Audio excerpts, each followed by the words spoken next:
قدیم مصر ان دلچسپ ثقافتوں میں سے ایک ہے جس نے زمین کو آباد کیا، اور گزشتہ دہائیوں میں ہونے والے تمام تحقیق اور مطالعات کے باوجود ان کے طرز زندگی، روایات اور عقائد کے گرد اب بھی بہت سے راز موجود ہیں۔ محققین نے تحقیق کے بعد جو ایک چیز ثابت کی وہ یہ ہے کہ مصریوں کو جانوروں سے بہت دلچسپی تھی۔ دوسرے کسی بھی جانور سے بڑھ کر مصری بلیوں سے بہت پیار رکھتے تھے، اور ایک خاص عقیدت بھی۔ اس کی وجہ ابھی تک غیر یقینی ہے، اور قدیم مصر کے بارے میں بہت سے رازوں میں سے ایک راز ہے۔ لیکن جو بات یقینی ہے وہ یہ ہے کہ مصریوں کو بلیاں بہت پسند تھی، وہ ان کے لیے قابل احترام تھیں۔ مصری وہ پہلی تہذیب تھے جنہوں نے بلیوں کو پالا اور ان کے ساتھ گھر کے دوسرے افراد جیسا سلوک کیا۔ آج ہم آپ کو بتائیں گے کہ ماضی میں مصری بلیوں کے ساتھ کس طرح سے رہتے تھے یا کس طرح کی سلوک کرتے تھے، جن میں سر فہرست ہے دیوی بائسٹ کی نمائندگی بلی کے سر سے کی گئی تھی۔ دیوی بیسٹٹ کی نمائندگی عام طور پر بلی کے سر اور سنہری بالی سے کی جاتی تھی۔ یہ خیال کیا جاتا تھا کہ لوگ دیوی کو ناراض کرنے کا ایک طریقہ اس کی بلی کو نقصان پہنچانا بھی ہے۔ ان کا ماننا تھا کہ جب وہ واقعی غصے میں ہوتی ہے تو وہ خون کے پیاسے ایک خوفناک شیر میں بھی تبدیل ہو سکتی ہے، اور اس کو پرسکون کرنے کا واحد طریقہ اسے بیئر پیش کرنا تھا۔ بلی کو مارنے یا کسی بھی قسم کی اس کی موت ہو جانے کی صورت میں اگر سزاوار پائے گئے تو آپ کی سزا بھی موت تھی۔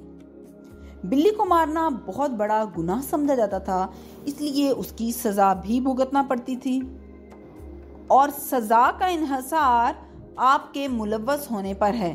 اگر تو حادثاتی موت ہے یا سزا ایک جیسی یا جرمانے کی ادائیگی سے بدلی جا سکتی ہے۔ نمبر 4 پر ہے خاندانی بلی کی موت ایک سانحہ۔ مصری بلیوں کی بھی ممی بنایا کرتے تھے۔ 30 قبل مسیح بلی کو خاندان کا ایک فرد سمجھا جاتا تھا۔ یہی وجہ ہے وہ اپنے باقی ارکان کی طرح دیکھ بھال کرتے تھے، خاص طور پر اس کے مرنے کے بعد۔ امیر گھرانوں نے اپنی بلیوں کو زیورات سے ممی بنا لیا ایک بار جب وہ انتقال کر گئیں۔ کچھ مالکان نے خود کو اپنی بلی کے ساتھ بھی دفن کیا۔ مصریوں کی ثقافت میں نمبر 5 پہ جو تجسس والی چیز ہے وہ یہ ہے کہ ان کے بلیوں کے بھی قبرستان تھے۔ قدیم مصریوں کے پاس پالتو جانوروں کی ایک وسیع رینج تھی، جن میں بلیاں، کتے، فالکن اور بہت سے دوسرے شامل تھے۔ پالتو جانوروں کو ممی بھی کر لیا جاتا تھا اور عام طور پر مالکان کے ساتھ دفن کیا جاتا تھا، لیکن جانوروں کو بڑے پیمانے پر ممی کیا گیا تھا، اور یہ بہت بڑا قبرستان سرخ ساحل پر ایک بندرگاہی شہر بیرینک میں واقع تھا۔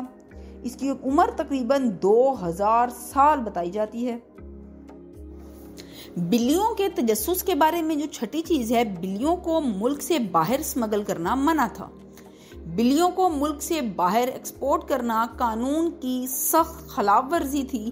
حکومت کی ایک مخصوص شاخ تھی جس کا کام اس مسئلے سے نمٹنا تھا۔ سرکاری ایجنٹوں کو دوسری زمینوں پر بھیجا گیا تاکہ وہ بلیوں کو تلاش کر سکیں جو کہ اسمگل کی گئی تھی، اور انہیں واپس کر دیا گیا۔ نمبر 7 پر ہے مصری بلیاں ہماری بلیوں کی طرح نہیں۔ کسی بھی دوسرے پالنے والی نسل کی طرح جنگلی بلیوں کا ایک مختلف آئین تھا جو انسانوں کے ساتھ مسلسل رہنے سے بدلا ہوا تھا۔ بہرحال محققین مختلف مقامات پر پائی جانے والی ممیوں سے 3 مختلف قسم کی بلیوں کی شناخت کرنے میں کامیاب رہے ہیں۔ پہلی نسل کو فیلیس لیبیکا کہا جاتا تھا، جسے عام طور پر افریقی جنگلی بلی کہا جاتا ہے۔ دوسری نسل جو تھی اس کا نام تھا فیلسٹاس، جسے جنگل کی بلی بھی کہا جاتا ہے، اور تیسری نسل کو کہا جاتا تھا فیلیس سیرول۔ یہ کوئی عام نسل نہیں تھی، شاید خود مختار نہیں تھی، لیکن وہ مصر کے جنوب میں رہتی تھی۔